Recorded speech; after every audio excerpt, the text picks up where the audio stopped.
Sandy Alcantara is making his long-awaited return to the mound, but will he remain a Marlin the entire season? I'm going to tell you in today's show.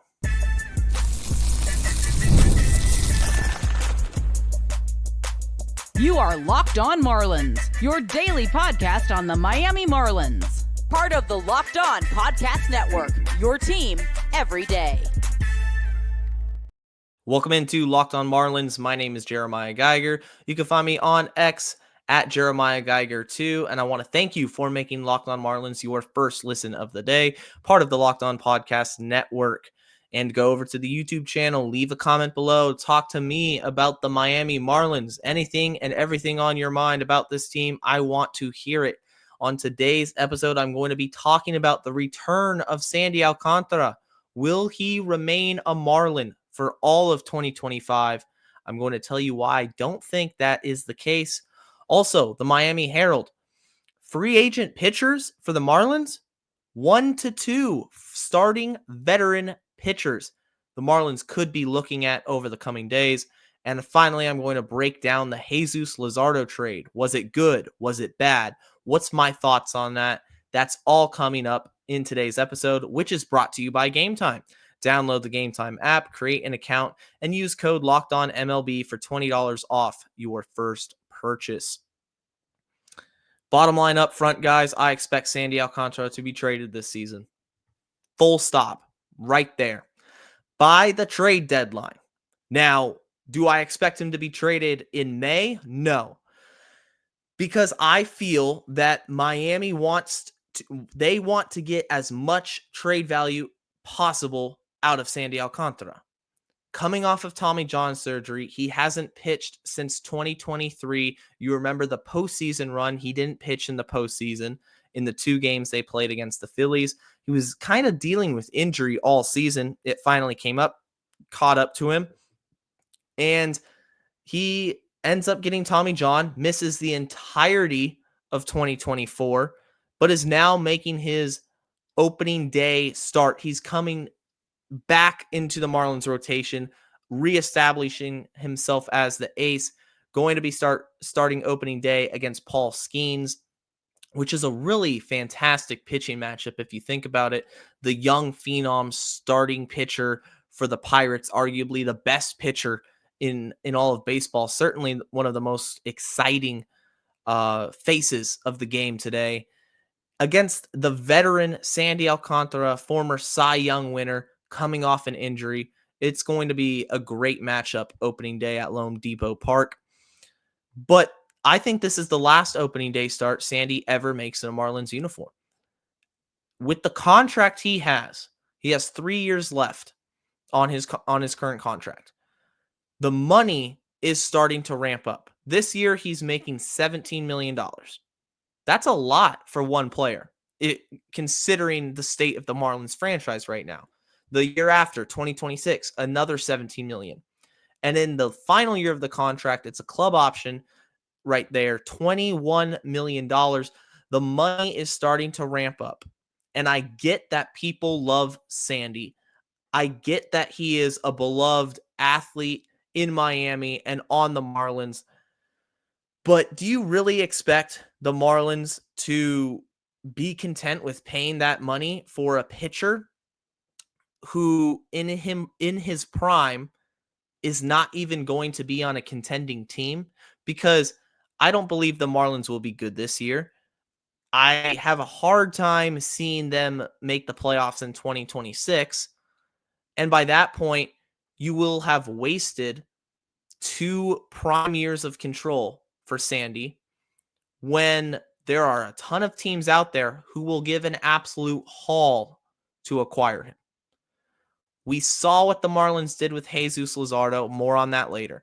We saw how they approached Jake Berger. They traded him with multiple years of control. More control than Sandy, by the way. What is to stop the Marlins from trading Sandy Alcantara other than fan outrage this season? There's nothing. In fact, as somebody who truly appreciates the greatness of Sandy Alcantara and who wants him to be a Marlin for life, I understand that's not possible And given the direction of this team, I think it's in their best interest to end up trading him. There are already trade rumors surrounding him. Just a couple weeks ago, the San Francisco Giants kind of came out of nowhere. Oh, San Francisco in the running for Sandy Alcantara, possibly. And I'm like, no, he's not getting dealt in the offseason. He's not going to get dealt in spring training. The Marlins have to let him pitch and reestablish himself as one of the best starting pitchers in the National League, in Major League Baseball as a whole, before you even consider a trade. Coming off Tommy John surgery, you have to make sure you're healthy. Organizations want to see you're healthy, otherwise they're not going to give the prospect haul you could want. But when I say Alcantara can get a haul, he will be the biggest name in the trade deadline season. That is the type of player he is.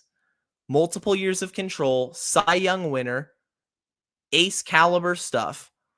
He's the total package. And I don't think the Marlins would ever openly say this, but hyping him up for opening day, announcing him as the opening day starter, that is, in my opinion, a small tactic as to boost the popularity, to boost the attention of baseball back onto Sandy after missing an entire season, because they know what they have. A quick rundown of the Marlins trades over the last year and a half have not produced any top prospects like what Sandy will bring you. Sandy will get you that star, that superstar profile we often talk about. That's what Sandy will bring you.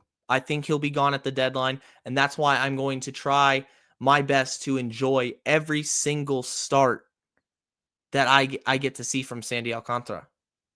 2025 is probably going to be the last we see of him in a Marlins uniform. And as fans, it sucks, but enjoy it. Enjoy those little things. Enjoy watching him go 8 innings. Enjoy watching a complete game or a shutout. Heck, maybe he goes out and throws a no-hitter this season. That would be awesome in a Marlins uniform.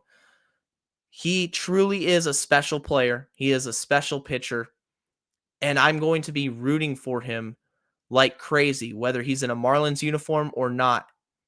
But I understand the state of this organization is most likely going to lead to a Sandy Alcantara trade. Maybe that is why, in part due to the inexperience with the pitching staff, that they want to go out and acquire 1 or 2 starting pitchers, veteran starting pitchers. Miami Herald had an article, and it briefly mentioned that in the coming days, the Marlins could sign a couple veterans. I'm going to talk to you all about that and my thoughts, who maybe they should go out and sign, right after this. But before I do, I want to talk to you about PrizePicks. The big game is almost here, and there's no better way to make it even more exciting than with PrizePicks, the best place for daily fantasy sports. With over 10 million members and billions in winnings awarded, PrizePicks makes it fun and simple to get in on the action. Here's how it works. You pick more or less on at least 2 players' projections, and if you're right, you could win up to 1,000 times your cash. PrizePicks even has a free pick for the big game where Patrick Mahomes only needs to throw 1 yard to win. Yeah, that's going to happen. Pair that with one more correct pick, probably Travis Kelce over receiving yards, just my thoughts, and you'll be cashing out. Fast, safe withdrawals. When you win, your cash is in your account in as little as 15 minutes. Check out the promo tabs to tail any of the super sweet Millie winners big game lineups. If you tail a lineup that goes 3 for 3, you can win a split of $1 million in promo funds. Download the app today and use code LOCKEDONMLB to get $50 instantly after you play your first $5 lineup. That's code LOCKEDONMLB for $50 instantly after you play your first $5 lineup. PrizePicks, run your game. Thank you guys for listening wherever you're listening to the pods, and make sure you're subscribed wherever you do get your podcasts. YouTube, Spotify, Apple. Leave a rating, leave a review, and the comments are always open.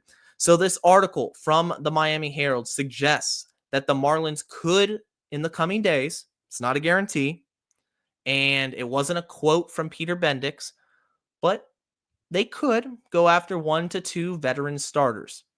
So with the inexperience and the injury-prone starters, I'm talking about Max Meyer, Edward Cabrera, Ryan Weathers. I touched on that the other day.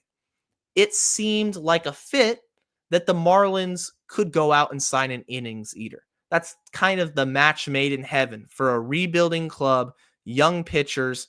Your ace even is coming off Tommy John surgery. And in the summer, if he gets traded, when he gets traded, hypothetically, at the end of the day, you need guys to eat innings. You need a starter to come in and provide protection for your younger pitchers. And so there are a lot of names out there that still haven't been signed. Patrick Corbin, Jose Quintana, we got Chris Flexen, and there's one other guy I'm going to lead off by talking about that is a familiar name to Marlins fans. Andrew Heaney. Andrew Heaney, I have not seen his name being mentioned in possible free agency talks with the Marlins or really any team.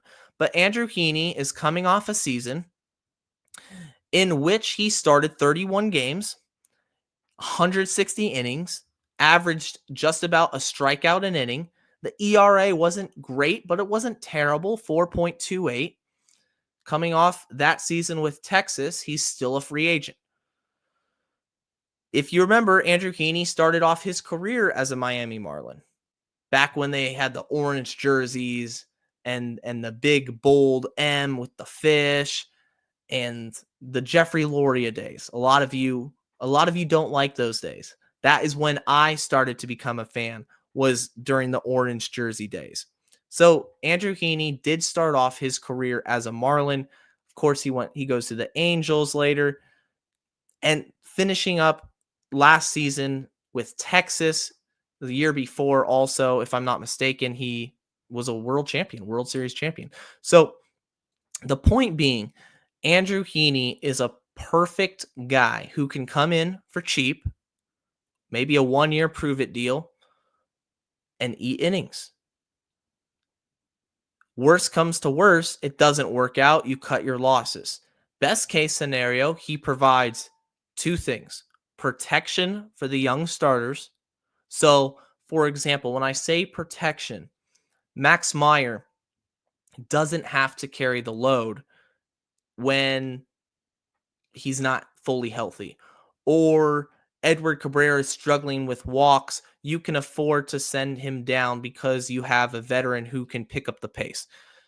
The 162 game season isn't only being relied upon and on the shoulders of Meyer, Cabrera, Weathers, and Sandy, who I already talked about might not even be here the whole 162 game season. So Andrew Heaney is a name to keep under consideration. Another name, this is a more popular name, but quite honestly, I think this is the perfect fit, the definition of an innings eater, Patrick Corbin. Patrick Corbin has pitched so consistently terrible, but yet he continues to pitch inning after inning, start after start. It's amazing to me that he still had a job last season. In Washington, he signed a 6-year deal coming out from Arizona, where he was solid. Washington was horrendous. He was absolutely horrendous. In Washington, he averaged about 31 starts a year. excluding the COVID season. He has not missed a season, excluding the COVID season, pitching under 31 times since 2017. That was back with the Diamondbacks. So even though the contract with the Nationals was an objective disaster, he still went out and made his starts. He still gave you the 5 innings, gave you the 6 innings. And that's what the Marlins need. Now he's 35. I wouldn't expect anything more than a 2-year deal. If I was the Marlins front office, I would want to see them go out and target a 1-year deal, much like Heaney. I don't want to see a contract being given out to one of these free agent pitchers that can tie you up financially. It's got to be cheap. Whatever it is, it's got to be a prove it deal. And I feel like that is the case with Patrick Corbin. Coming off that disaster in Washington, I'm sure he feels like he has stuff left in the tank, and he's a competitive guy and wants to get back out there. But Miami is that place for him. It's not going to be with a contender. And as a competitor, you want to prove to your competition. You want to prove to the rest of baseball, hey, I still got it. Miami is a perfect opportunity because you know you get the innings. So Corbin and Andrew Heaney are my two main guys to look out for. Again, will this happen? There's no guarantee. And if I'm being honest with you, I don't know if it does. I really don't know. I have a lack of faith right now that this close to spring training, the Marlins are going to seek external options and they're going to look more internally and say, hey, this is what we have. We're going to make it work. We have depth pieces in the minors. We have our guys who we feel very confident about. Peter Bendick says, I feel great about Max Meyer being a starting pitcher moving forward. Who knows? So will it happen? It's pure speculation, but keep an eye out for any trade rumors. I should say free agency rumors, hot stove rumors surrounding starting pitchers. The Marlins could be in the mix for those. Would it have mattered if Jesus Luzardo was still in town? Would this even be a concern? Now, it complicated things once Braxton Garrett had surgery and it was announced his season was done. That did complicate things. But after that, the Marlins knew Braxton Garrett was done. It wasn't publicly announced. They shipped off Jesus Luzardo. He could be in town, but they traded him to the National League East rival Philadelphia Phillies. Was that a good decision? I don't think so.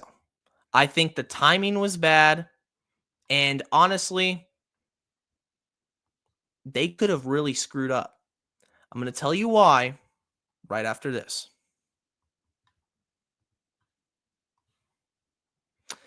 But this episode is brought to you by Gametime. Looking for the tickets to the new big event, maybe last minute tickets to the Super Bowl. Whether it's a sports game, concert, or comedy show, finding the right ticket at the right place can be a headache. But with Gametime Picks, it's never been easier. Gametime has a new feature called Gametime Picks that makes getting tickets for events even easier. It filters out all the extra stuff to show you only incredible deals on great seats, so you don't have to waste time searching through thousands of tickets. Browsing through the deals is simple, and you can find great value for all kinds of seats around the venue. The Super Deal is especially impressive, offering the best value for the event. The app's features like seat views before you buy and all-in pricing with no surprise fees at checkout makes the experience smooth and reliable. Plus, the on-time ticket delivery and lowest price guarantee gives you total peace of mind. Take the guesswork out of buying tickets with Gametime. Download the Gametime app, create an account, and use code LOCKEDONMLB for $20 off your first purchase. Terms apply. Again, create an account and redeem code LOCKEDONMLB. That's LOCKEDONMLB for $20 off. Download Gametime today. Last minute tickets, lowest price, guaranteed. I want to remind you that on the show, Locked On Marlins, I'm going to have a mailbag episode on Friday. So be sure to tune in for that. And every day, because I'll be right here discussing all things Marlins. Again, leave a comment below. Let me know your thoughts on everything about this team. It's going to be a fun journey here. Again, this trade, Jesus Luzardo, was it the right decision? I don't think so. I think the Marlins screwed up. The Marlins took a pitcher. Now, remember, I talked about Sandy Alcantara coming off of Tommy John surgery. And I said, there's no chance they trade him in the offseason. There's no chance they trade him during spring training. They have got to establish his health. Sandy has got to establish his value as a trade asset. And I felt the same way about Jesus Luzardo. I said, Luzardo should not be traded when he's coming off of injury. At the minimum, he should have been allowed to start in spring training, let scouts see him pitch in a live game environment, and go from there. They did not do that. They did the complete opposite. Trade rumors were flying all around Jesus Luzardo last season, about a month before the deadline. People thought, analysts thought, this guy's getting dealt. It's just a matter of time. And he got hurt back in June, back injury. That shuts down everything. Ends up going on the 60-day IL. It was a rough season from a health perspective for Jesus Luzardo. So naturally, you expect the Marlins, given that he has 2 years of control, to say, okay, we're going to run him back in the rotation, let him show what he can do. He's fine health-wise, and given that he's got great stuff, he showed flashes of being a very good to great pitcher, then we can trade him at next year's deadline. That makes sense. What doesn't make sense is that when you knew Braxton Garrett was hurt, you end up trading Jesus Luzardo. Because not only are you taking away from his trade value because he's coming off of injury and hasn't pitched, now you're taking away a depth piece as well. So this is why this ties everything together in today's episode. The Luzardo trade has forced the Marlins to just about desperately sign a free agent veteran starter for cheap a week before pitchers and catchers report, because Braxton Garrett's out for the year and they traded their other best pitcher besides Sandy, who in his own right will probably be traded.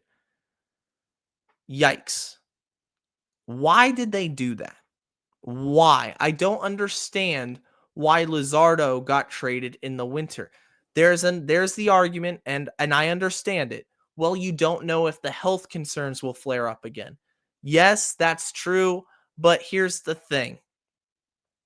You don't trade Sandy Alcantara coming off an elbow injury and Tommy John because it makes no sense. Teams aren't going to give up a lot for him. Jesus Luzardo coming off, to be honest, I'm not sure the exact number of starts, but coming off a significantly shortened season is not going to get you the value you want back, ideally. And yet they did it. They traded him to the NL East rival, the Philadelphia Phillies, one of the teams you compete every year against. He's a Philly now. He'll be pitching against you. And they get back Starlin Caba. He's the main piece. And a Marion Boyd, another outfielder, speedy type, fast defensive outfielder. Hit tool is fringy. So right now I'm not going to focus on Boyd. I'm going to focus on the prize of the trade, Starlin Caba. I really like Starlin Caba. He's a shortstop prospect, elite Gold Glove caliber defense. The glove is there. I've heard it said that he could play right now in the big leagues. The glove is that good. Now, the concern with Starlin Caba is he has no power. Zero power. Really good plate discipline, doesn't strike out a lot, good contact tool, although it really hasn't translated into everyday playing in the games. He struggled last season with the average, but I do like Starlin Caba as a prospect. Peter Bendix said Starlin Caba could be a superstar. Now, I don't think he's a superstar profile without any power, and frankly, he hasn't hit enough in the minors yet, but I think he can be a very good player. But the consensus was that the Marlins settled. The Marlins settled for Caba as the main return piece, and it was a good return in that one player. But Jesus Luzardo has 2 more years of control left. You didn't have to trade him in the winter meetings. You chose to trade him. And now you're stuck in a situation where, what if you had just waited? And now you have 2 great trade assets. I talked about Sandy earlier. What if Luzardo did come back healthy and pitched to a dominant level, and now you have Sandy Alcantara and Jesus Luzardo at the trade deadline? That's just a complete hypothetical. But the Marlins would be getting phone calls from everybody. Every contender around Major League Baseball would be calling Peter Bendix, would be calling the front office and saying, okay, this is what we could give you for Jesus Luzardo. And there's a bidding war, because at the trade deadline, sometimes teams overpay. We saw it last year with the Astros acquiring Yusei Kikuchi from the Toronto Blue Jays. The consensus was, well, they got Kikuchi. It's a good player, good acquisition, but man, look how much they gave up. Prospect capital can easily be spent for a team that's desperately trying to win a championship. That's why I wanted to see Luzardo not get traded this offseason. I don't think they did it the right way.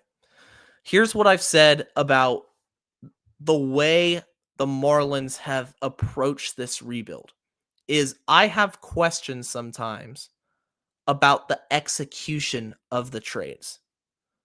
Not necessarily the trades themselves, because I expected Luzardo to be traded at some point.